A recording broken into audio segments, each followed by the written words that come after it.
बच्चों, आज हम कक्षा 12 व्यवसाय अध्ययन के अध्याय 9 व्यावसायिक वित्त के अंतर्गत पूंजी संरचना पर चर्चा करेंगे। देखिए, हर व्यवसायी को अपने व्यवसाय के लिए वित्त की व्यवस्था करनी होती है। वो दो माध्यमों से वित्त की व्यवस्था करता है। एक होते हैं स्वामीगत कोष, यानी जिसमें स्वामी की पूंजी लगी होती है। दूसरा होता है ऋणगत कोष। इसके माध्यम से वह अपने व्यवसाय के लिए वित्त की व्यवस्था करता है और यही होती है एक व्यवसाय की पूंजी संरचना। यानी व्यवसाय में कहां से वित्त आ रहा है, यही कहलाया जाता है पूंजी संरचना। स्वामीगत कोषों के अंदर समता अंश के माध्यम से पूंजी एकत्र की जाती है। स्वामी अपनी व्यक्तिगत निधि में से पूंजी देते हैं। पूर्वाधिकार अंशों के माध्यम से यहाँ वित्त की व्यवस्था होती है।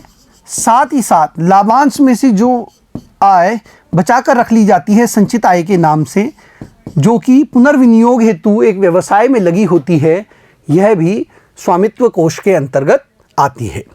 ऋणगत कोषों में देखिए, ऋण के माध्यम से एक व्यवसायी वित्त की व्यवस्था करता है।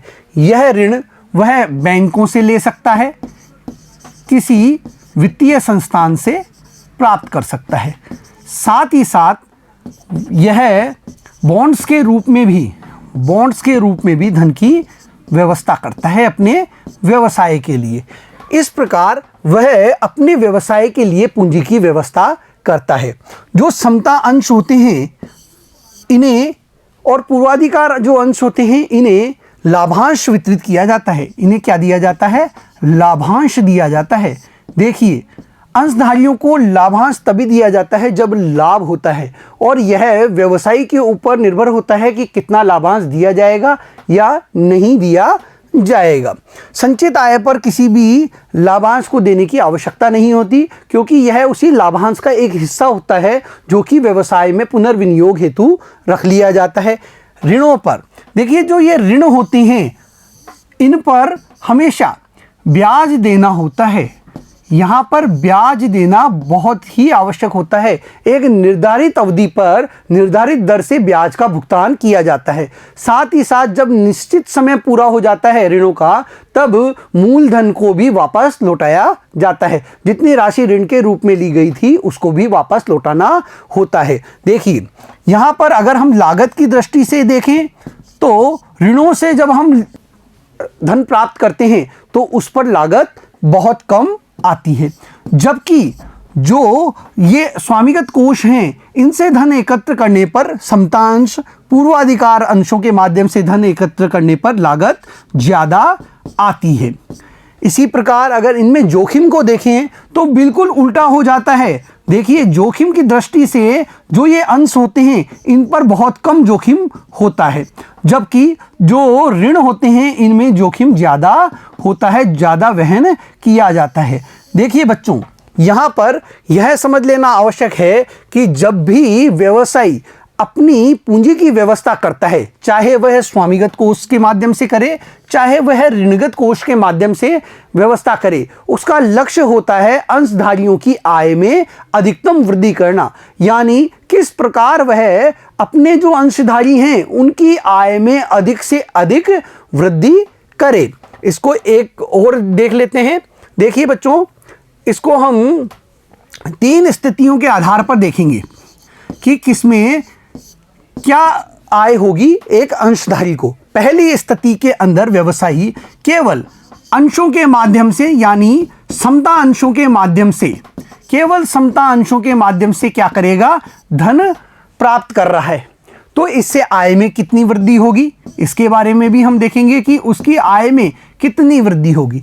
दूसरी स्थिति हम यह देखेंगे यहाँ पर कि अंशों के साथ साथ, यानी समता अंश के साथ साथ, देखिए अंशों में यहाँ मैं बात कर रहा हूँ केवल इस समय समता अंश की, समता अंश के साथ साथ वह ऋणगत कोष से भी प्लस ऋण से भी वह धन प्राप्त कर रहा है। तो यहाँ पर अंशधारियों की आय क्या होगी, इस पर भी हम चर्चा करेंगे। तीसरी स्थिति यहाँ पर है कि समता अंशों के साथ साथ यहाँ पर समता प्लस पूर्वाधिकार अंश, वह कुछ मात्रा में पूर्वाधिकार अंशों से भी धन प्राप्त करेगा। प्लस ऋणों के माध्यम से भी वह अपने व्यवसाय में धन प्राप्त करेगा। तो यहां पर आय में कितनी वृद्धि होगी? देखिए, अगर हम मोटे तौर पर लें तो जब व्यवसायी समता अंशों, पूर्वाधिकार अंशों और ऋण पत्रों के माध्यम से धन एकत्र करता है, कोष उपलब्ध कराता है अपने व्यवसाय को, तब जो समता अंशधारी हैं इनके प्रति अंश की आय बहुत अधिक बढ़ जाती है। इसके बाद यदि देखें तो जो ये समता अंश और ऋण के माध्यम से धन एकत्र किया गया है तो भी समता अंशों की आय बढ़ जाती है। बनस्पत केवल समता अंशों से ही वह धन एकत्र कर रहा है। आइए इसे विस्तार से देख लेते हैं। पूंजी संरचना। पूंजी संरचना से आशय स्वामीगत तथा ग्रहित निधि के मिश्रण से है। स्वामीगत अर्थात स्वामियों के कोष, दूसरा ग्रहित यानी उधार। उधार का मतलब होता है ऋण से, यानी हमने ऋण के माध्यम से कितना धन प्राप्त किया है। यहां स्वामीगत से मतलब है स्वामियों का कोष। देखिए, एक जो स्वामी होते हैं उनमें अंशधारी भी स्वामी ही होते हैं, उनका जो कोष होता है वह स्वामीगत कोष में लिया जाता है। स्वामित्व के आधार पर भी व्यावसायिक वित्त के स्रोतों को दो वर्गों में विभाजित किया जा सकता है, जैसे स्वामीगत निधि तथा उधार लिया हुआ या ग्रहित निधि। देखिए, स्वामित्व के आधार पर हम इसे दो भागों में बांटते हैं। एक तो होता है उधार लिया हुआ धन, उधार लिया हुआ जिसे हम ग्रहित निधि के नाम से भी जानते हैं, और दूसरा होता है स्वामीगत निधि या स्वामित्व कोष।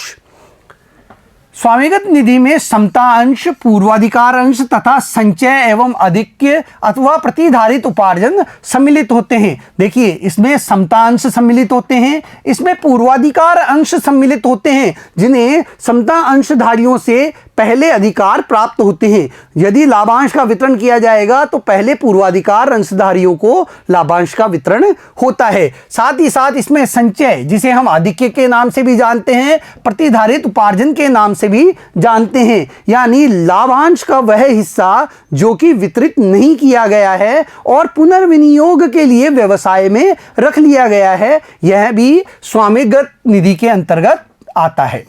ग्रहित निधि में ऋण, ऋण पत्र, सार्वजनिक जमा आदि सम्मिलित होते हैं। इनको बैंक, अन्य वित्तीय संस्थाओं, ऋण पत्र धारियों एवं जनता से उधार लिया जा सकता है। देखिए, ऋण कहां से हम लेते हैं? बैंक से लेते हैं, वित्तीय संस्थानों से लेते हैं। इसी प्रकार ऋण पत्र जो जारी किए जाते हैं वो ऋण पत्र धारियों से धन प्राप्त करने के लिए किया जाता है। साथ ही साथ सार्वजनिक जमा के माध्यम से जनता से भी धन एकत्र किया जाता है और इन्हीं सभी पर ब्याज देना होता है।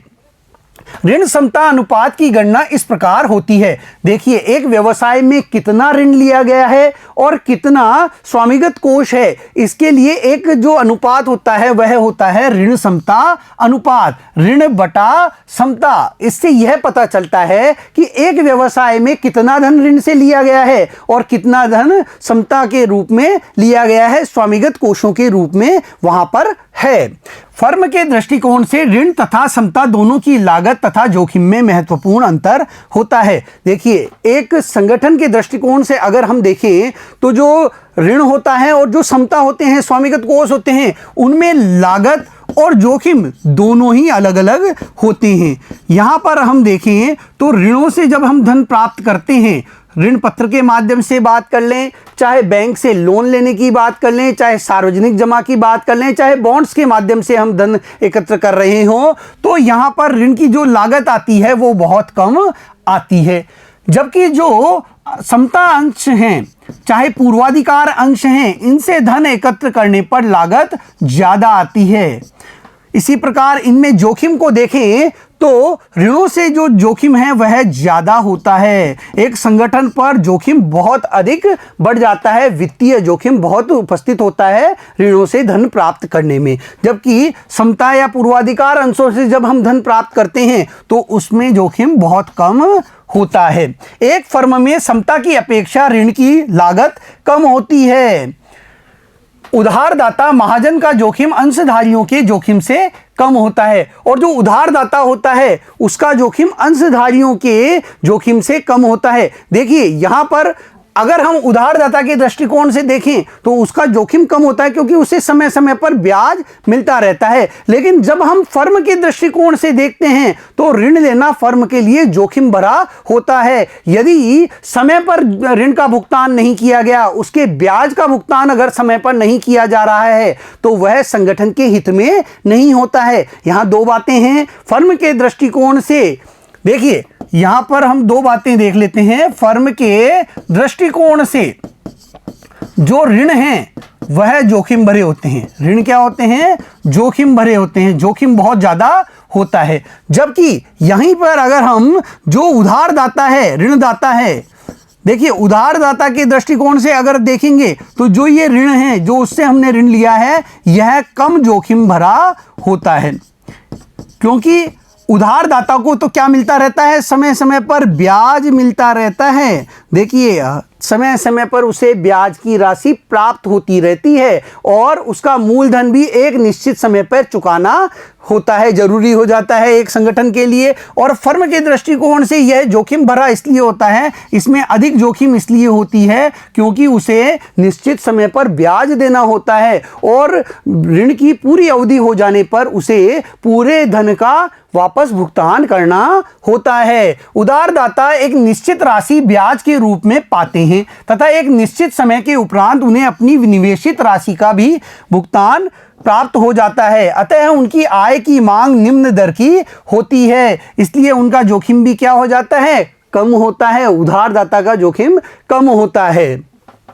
ऋणों पर भुगतान किया गया ब्याज कर के रूप में देनदारी में से कम किया जाता है। देखिए, ऋणों पर जो भुगतान किया जाता है ब्याज, उसे हम करों के अंदर छूट के रूप में लेते हैं। कर के रूप में देनदारी में से उसे कम कर लिया जाता है। जबकि लाभांश का भुगतान लाभ में से कर को घटाने के बाद शेष लाभ में से किया जाता है। और जो लाभांश होता है, इसका भुगतान तब किया जाता है जब हमने जो आय हुई है उसमें से कर को घटा दिया है। उसके बाद में जो भी धन बचता है उसका हम क्या करते हैं? लाभांश के रूप में भुगतान करते हैं। एक व्यवसाय के लिए ऋण सस्ता होता है लेकिन अधिक जोखिमपूर्ण होता है, क्योंकि ऋण पर ब्याज तथा मूल राशि का भुगतान निश्चित रूप से व्यवसाय को करना होता है। देखिए, ऋणों पर ब्याज भी देना होता है, साथ ही साथ मूलधन का वापस भुगतान करना होता है।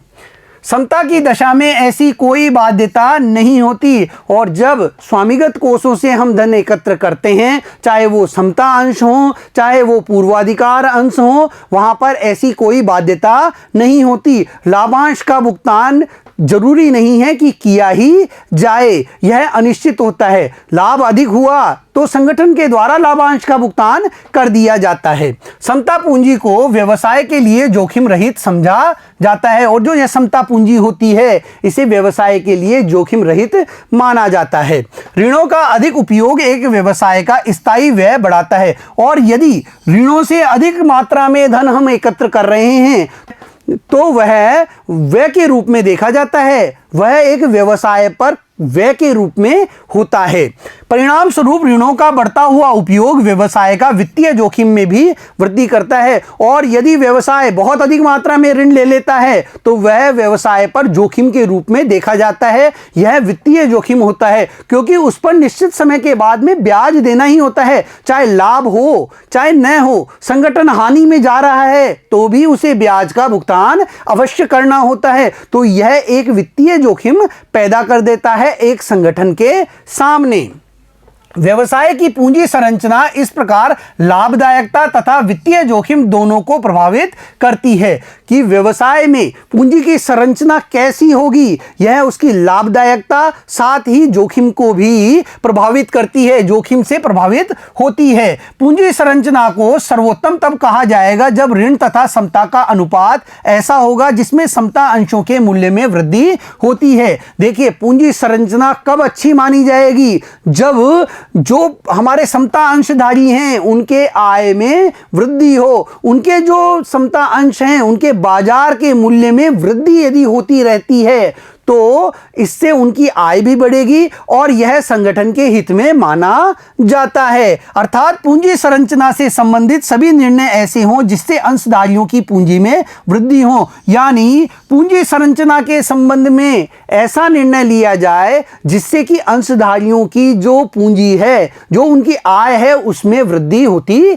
रहे। अगर निर्णय ये ले लिया गया कि ऋणों के माध्यम से हम धन ज्यादा एकत्र करेंगे तो इससे जो इनकी आय है वह प्रभावित होगी, और अगर यह निश्चित कर लिया गया कि केवल समता अंशों के माध्यम से ही हम धन एकत्र करेंगे तो यह भी इनकी आय को प्रभावित करता है। ऋण के समता पूंजी से अनुपात को वित्तीय उत्तोलक के नाम से जाना जाता है। ऋण के समता पूंजी के जो अनुपात होता है ऋणों और समता पूंजी के बीच, इसे वित्तीय उत्तोलक के नाम से भी जाना जाता है, और इसको ऋण बटा समता के नाम रूप में भी हम क्या करते हैं, प्रदर्शित करते हैं। ऋण से तात्पर्य बाह्य ऋणगत पूंजी तथा समता से तात्पर्य अंशधारियों द्वारा लगाई गई पूंजी जिसमें अर्जित लाभ यदि लाभांश के रूप में निकाले गए हों को सम्मिलित किया जाता है। देखिए यहां ऋण से मतलब क्या है, जो बाह्य स्रोतों से हमने ऋण प्राप्त किया है, जो हमने ब्याज पर धन उठाया है बाह्य स्रोतों से, वह इसमें शामिल किया जाता है। जबकि समता के अंदर जो अंशधारियों द्वारा लगाई गई पूंजी है, चाहे वह समता अंशधारियों के द्वारा लगाई गई पूंजी हो, चाहे वह पूर्वाधिकार अंशधारियों द्वारा लगाई गई पूंजी हो, और साथ ही साथ इसमें संचित आय को भी शामिल किया जाता है, जो कि पुनर्विनियोग के लिए एक व्यवसाय द्वारा रख ली जाती है अपने पास।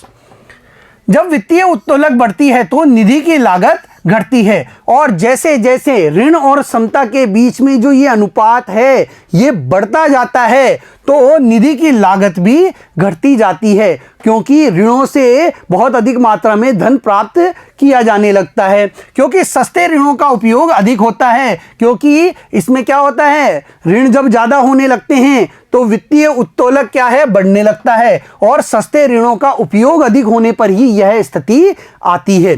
लेकिन वित्तीय जोखिम बढ़ जाता है, लेकिन एक संगठन के लिए वित्तीय जोखिम बहुत अधिक मात्रा में बढ़ जाता है, क्योंकि उसे जो भी ऋण लिया गया है उसके द्वारा उस पर ब्याज तो देना ही है, मूलधन भी वापस लौटाना होता है निश्चित समय पर, और यह स्थिति तब बहुत बुरी हो जाती है जब संगठन लाभ नहीं प्राप्त कर रहा हो। इसे एक तालिका से समझते हैं बच्चों। देखिए यहां पर हमारे पास 3 कंपनियां हैं, कंपनी एक्स, वाई, जेड, और तीनों के द्वारा जो कुल निवेश किया गया धन है वह है 10-10 लाख रुपए। तीनों ने ही 10-10 लाख रुपए निवेश किया है, लेकिन तीनों कंपनियों में निवेश करने का तरीका अलग है।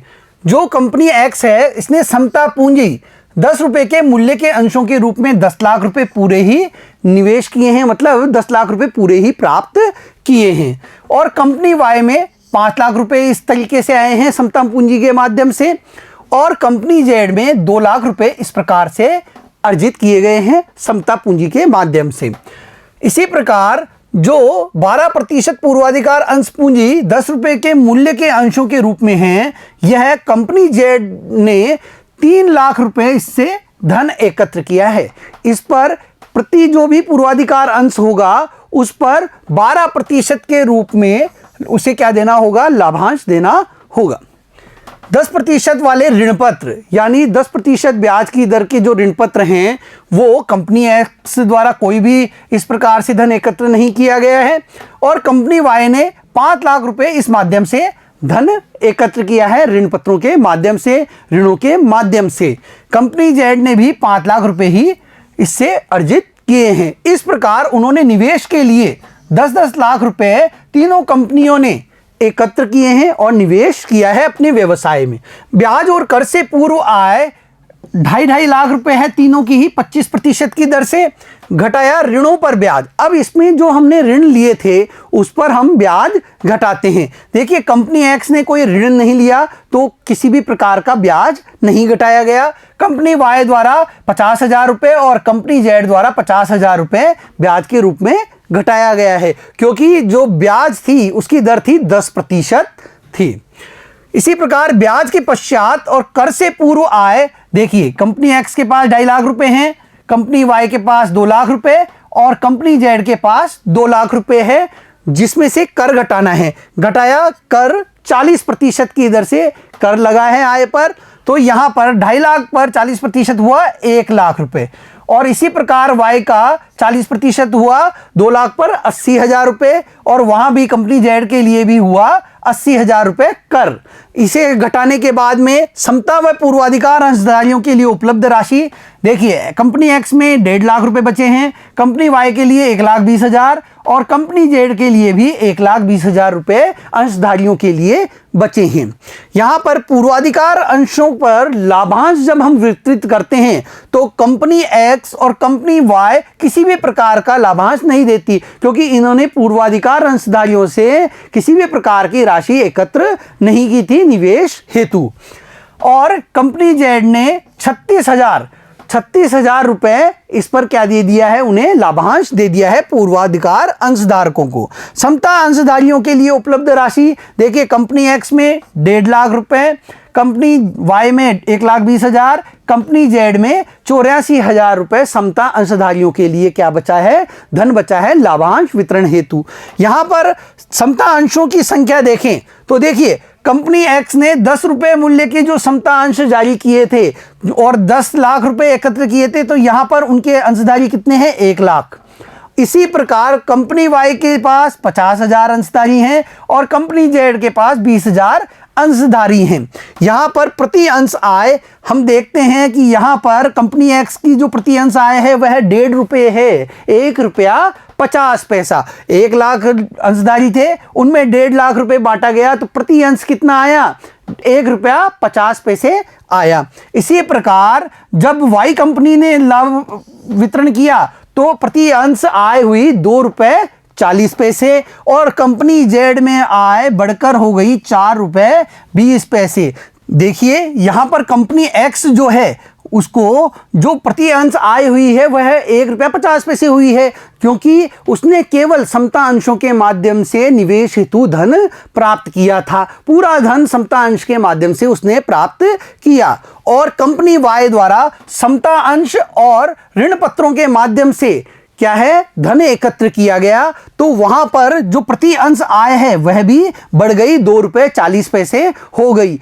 और कंपनी जेड जिसने पूर्वाधिकार अंश से भी धन प्राप्त किया, समता अंश धारकों से भी धन प्राप्त किया और ऋण पत्रों के माध्यम से भी धन प्राप्त किया, वहां पर प्रति अंश की आय बढ़कर हो गई 4 रुपये 20 पैसे। तो हम यहां पर देख सकते हैं कि जिस कंपनी ने तीनों माध्यमों से धन प्राप्त किया है उसमें प्रति अंश आय बहुत अधिक बढ़ती है।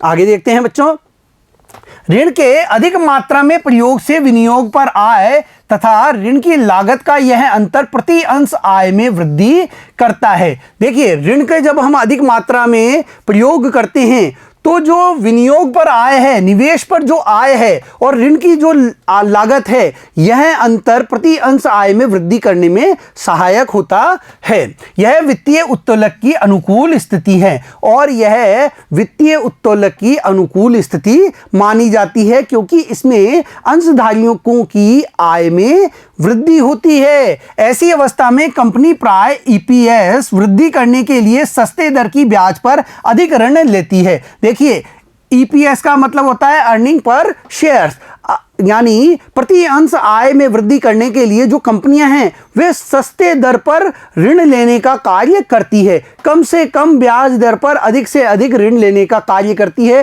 ताकि उनके प्रति अंश आय में वृद्धि हो।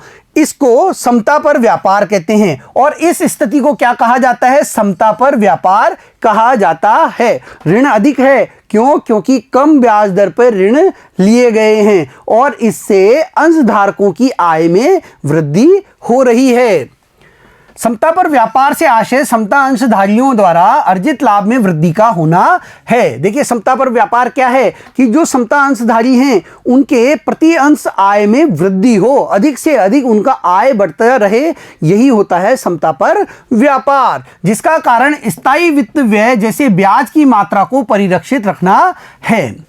आगे देखते हैं, एक व्यवसाय के लिए ऋण का पुनर्भुगतान तथा ब्याज का समय अनुसार भुगतान अनिवार्य होता है। कोई भी व्यवसाय जो होता है उसके लिए ऋण का पुनर्भुगतान, यानी जो मूलधन लिया था हमने ऋण पर उसका पुनर्भुगतान करना, साथ ही साथ ब्याज का भी समय पर भुगतान करना बहुत आवश्यक होता है। यदि एक कंपनी ऋणों की मात्रा में वृद्धि करने की योजना बना रही है तो उसे ऋणों की मात्रा ऊंची होने के कारण पर्याप्त मात्रा में रोकड़ की व्यवस्था भुगतान करने के लिए कर लेनी चाहिए। यदि कोई कंपनी ऋणों की मात्रा में वृद्धि करना चाहती है तो उसे अपने पास पर्याप्त मात्रा में रोकड़ रखना चाहिए ताकि वह ब्याज का समय पर भुगतान करती रहे। उसे अपनी रोकड़ की मात्रा को इस प्रकार सुनिश्चित करना चाहिए कि वह समय पर ब्याज की भुगतान करने में सक्षम हो सके।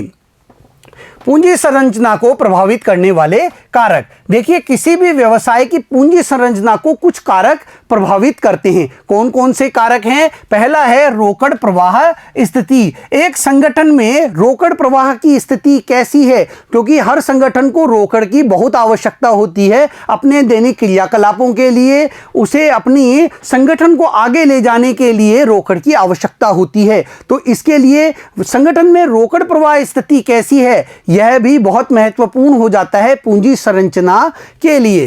रोकड़ प्रवाह से तात्पर्य केवल स्थायी रूप से रोकड़ के भुगतान से ही नहीं है, बल्कि पर्याप्त मात्रा में बफर का होना भी है, यानी पर्याप्त मात्रा में हमारे पास रोकड़ रहे, इससे भी यह संबंधित होता है। केवल हम भुगतान करने के लिए अपने पास रोकड़ रखें, यही इसमें शामिल नहीं होता है, बल्कि आगे हमें कुछ भुगतान करना है उसके लिए भी हमारे पास रोकड़ होना चाहिए। एक कंपनी रोकड़ में भुगतान करती है, नंबर 1, सामान्य व्यावसायिक संचालन के लिए। जो भी व्यावसायिक गतिविधियां हैं सामान्य रूप से व्यवसाय को संचालित करने के लिए, उनके लिए रोकड़ द्वारा भुगतान होता है।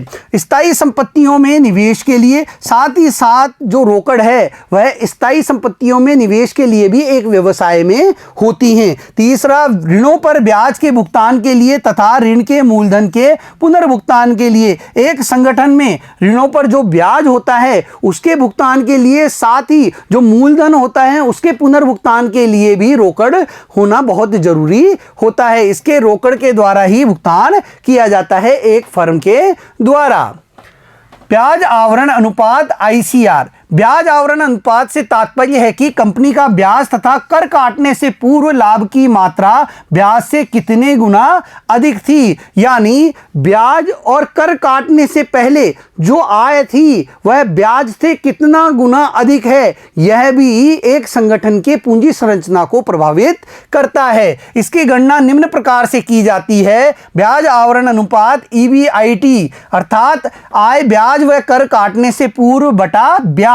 इन दोनों में अनुपात जानना भी एक संगठन के लिए बहुत आवश्यक होता है और इसके आधार पर ही पूंजी संरचना की स्थिति निश्चित की जाती है। देखिए, EBIT और ब्याज के बीच में जो अनुपात होता है यह जितना अधिक होगा उतना ही ऋण लेना एक संगठन के लिए बहुत आसान हो जाता है, क्योंकि यह संगठन की आर्थिक स्थिति को प्रदर्शित करता है।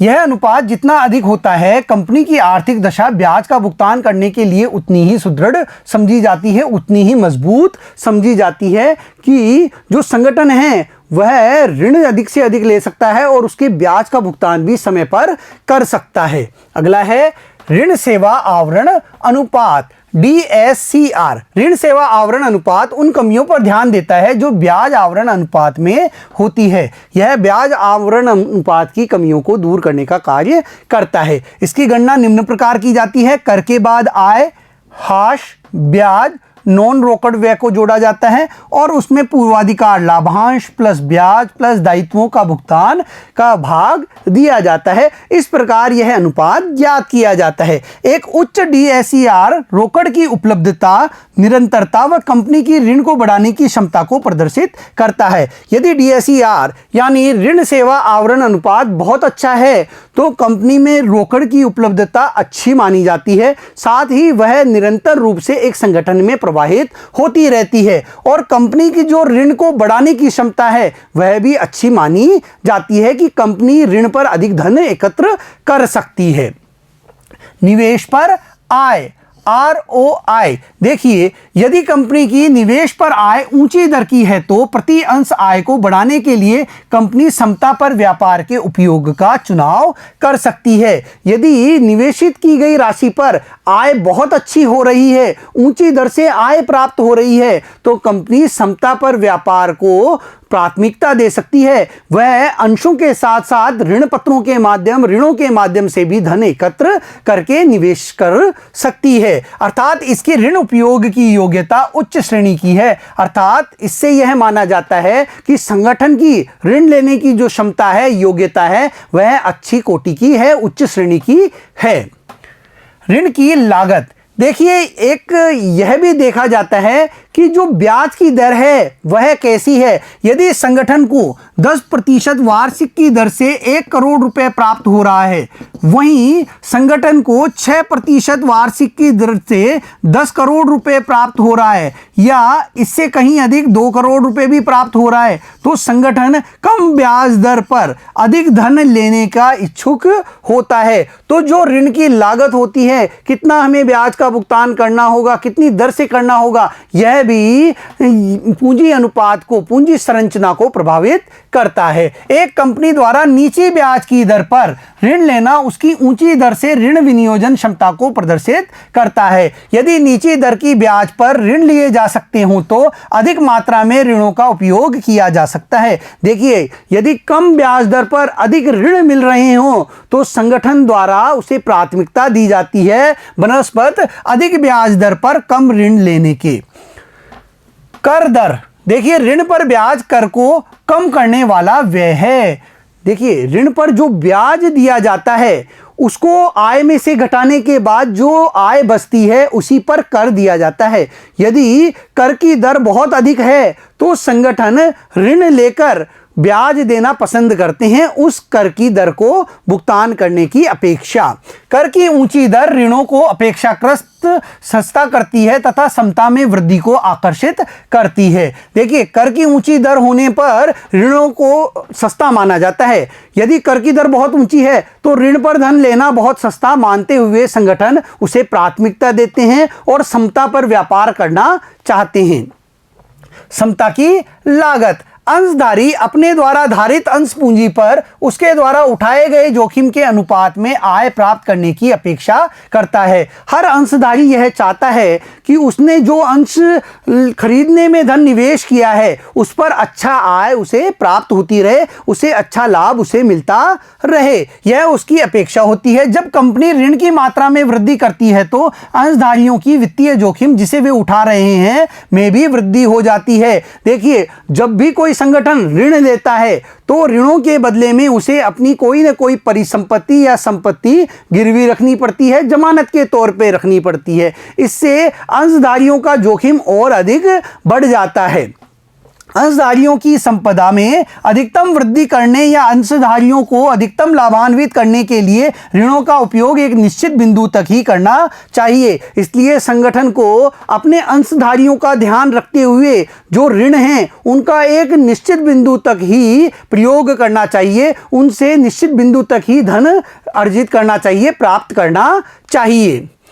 प्रवर्तन लागत, कंपनी प्रवर्तन में स्रोतों में वृद्धि करने पर कुछ खर्चे भी करने पड़ते हैं। देखिए, जब भी कोई संगठन किसी भी स्रोत से धन एकत्र करता है तो कुछ न कुछ लागत अधिक होती ही है और कंपनी इस लागत को कम करने का प्रयास करती है। हम जानते हैं कि समता अंशों पर, पूर्वाधिकार अंशों पर जब भी कोई धन एकत्र करना चाहता है संगठन तो उसे अधिक लागत का वहन करना होता है बनस्पत की ऋण पत्रों के या ऋणों के माध्यम से। जब अंशों तथा ऋण पत्रों का जनता में निर्गमन किया जाता है तो कुछ यथेष्ट व्ययों के भुगतान करने की आवश्यकता भी होती है, कुछ खर्चे करने ही होते हैं। और यहाँ पर अंशों पर जो लागत आती है वह ऋण पत्रों पर जो लागत आती है उससे कहीं अधिक होती है। किसी वित्तीय संस्था से ऋण प्राप्त करने में इतनी ज्यादा लागत नहीं आती। यह मान्यताएं अंश निर्गमन या ऋण ग्रहण करने के मध्य चुनाव को प्रभावित कर सकती है तथा पूंजी संरचना भी प्रभावित होती है। देखिए, ऋण लेना कम लागत वाला होता है। तो संगठन ऋणों के माध्यम से धन एकत्र करने पर विश्वास रखते हैं समता अंशों के निर्गमन के बदले, क्योंकि इससे वे कम लागत पर अधिक धन प्राप्त कर सकते हैं। इससे पूंजी संरचना प्रभावित होती है। जोखिम का ध्यान, किसी भी व्यवसाय में ऋणों की मात्रा में वृद्धि वित्तीय जोखिम में वृद्धि करती है। देखिए, जब भी ऋणों की मात्रा में वृद्धि की जाएगी तो यह हमें पता है कि ऋणों पर ब्याज का भुगतान किया जाएगा, साथ ही साथ निश्चित समय पर जो मूलधन है, जितना पैसा लिया गया है ऋण पर, उसे भी लौटाना होता है। इससे वित्तीय जोखिम एक व्यवसाय में उपस्थित हो जाती है। तो ऋणों की मात्रा में वृद्धि करते ही यह वित्तीय जोखिम भी बढ़ता चला जाता है। वित्तीय जोखिम से तात्पर्य उस अवस्था से है जब कोई कंपनी अपने निश्चित वित्तीय व्ययों अर्थात ब्याज का भुगतान करने में असमर्थ होती है। देखिए, वित्तीय जोखिम कब होता है? जब भी कोई कंपनी अपने ब्याज का भुगतान करने में असमर्थ हो जाए तथा पूर्वाधिकार अंशों पर लाभांश देने में भी एवं देनदारियों का पुनर्भुगतान भी नहीं कर पाए, और वह अपने पूर्वाधिकार अंशधारकों को लाभांश का भुगतान भी नहीं कर रही हो और जो देनदारियां हैं उनका पुनर्भुगतान भी वह नहीं कर पा रही हो, तो यह वित्तीय जोखिम होता है।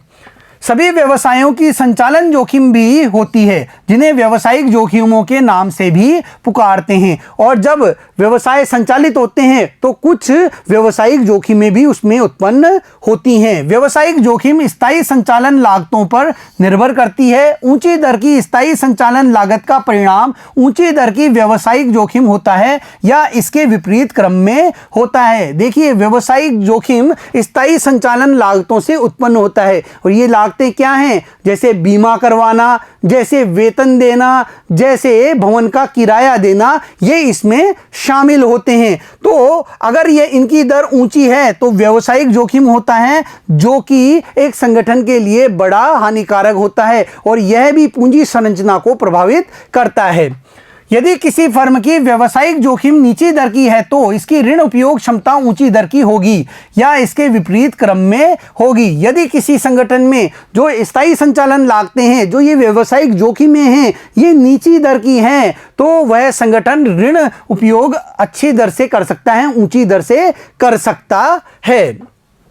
लचीलापन, यदि एक फर्म अपनी ऋण संभाविता का पूरा उपयोग करती है तो यह और अधिक ऋणों के बोझ को नहीं उठा पाती, अर्थात और नए ऋण पत्र निर्गमित नहीं कर पाती। देखिए, एक संगठन की क्षमता होती है कि वह कितना धन ऋण पत्रों के माध्यम से, ऋणों के माध्यम से एकत्र करे और कितना धन वह स्वामिगत कोषों से एकत्र करे। इसकी एक निश्चित सीमा होती है। यदि कोई संगठन उस सीमा से अधिक ऋणों के माध्यम से धन एकत्र करता है तो वह संगठन के हित में नहीं होता है। अतः लचीलापन बनाए रखने के लिए अपनी ऋण लेने की क्षमता को बनाए रखना चाहिए। अतः संगठन में ऋण और स्वामिगत कोषों के बीच में लचीलापन बनाए रखने के लिए एक संगठन को ऋण लेने की क्षमता को बनाए रखना जरूरी होता है। वह इतनी ही मात्रा में ऋण ले पहले कि वह बाद में भी किसी भी अन्य माध्यम से ऋण लेने के लिए स्वतंत्र रहे, यानी वह अपनी पूर्ण क्षमता, मान लीजिए एक कंपनी की यह एक लिमिट है ऋण लेने की, तो वह पहले ही इस क्षमता को पूरा न कर ले, उसे कुछ मात्रा में ही ऋण लेना चाहिए ताकि आकस्मिक कार्यों के लिए वह बाद में भी क्या कर सके, ऋण ले सके। तो इस प्रकार उसे अपने ऋण लेने की क्षमता में भी लचीलापन लाना चाहिए।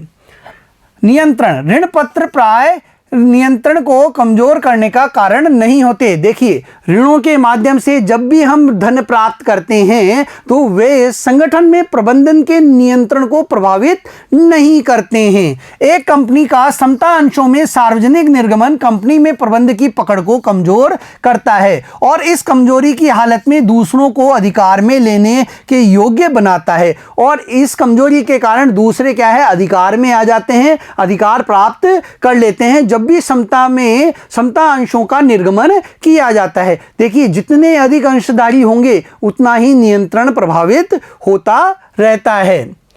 नियामक ढांचा, प्रत्येक कंपनी को नियामक ढांचा जिसका निर्माण विधान के अनुसार होता है के अधीन चलना होता है। हर संगठन अपनी जो नियामक ढांचा उन्होंने स्थापित किया है उसके विधान के अनुसार ही, कानून के अनुसार ही उन्हें चलना होता है। उस स्रोत की प्रक्रिया को पूरा करना अति आवश्यक होता है जिसका अनुसरण वह संस्था करती है और उसी माध्यम से धन एकत्र करना जरूरी होता है जिसका उनको अनुसरण करने के लिए नियामक ढांचे में उल्लेख किया जाता है।